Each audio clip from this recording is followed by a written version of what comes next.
ఆర్థికంగా, రాజకీయంగా, సామాజికంగా సమాజంలో దళితులకు సముచిత స్థానం కలిగించేలా ప్రోత్సహిస్తున్నటువంటి మన దేవుడు, మన ముఖ్యమంత్రి వర్యులు నారా చంద్రబాబు నాయుడు గారు, లోకేష్ అన్న గారు, తెలుగుదేశం పార్టీ.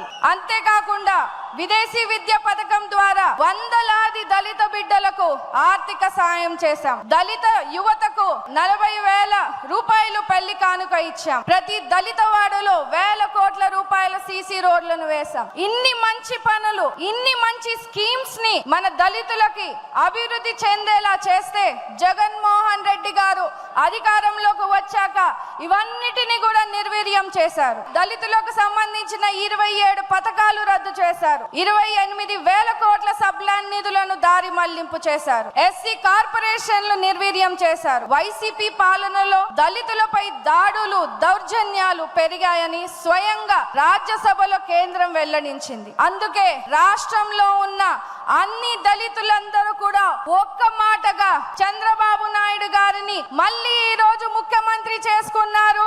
దానికి మీరందరూ కూడా కృషి చేసినందుకు రాష్ట్రంలో ఉన్న ప్రతి తెలుగుదేశం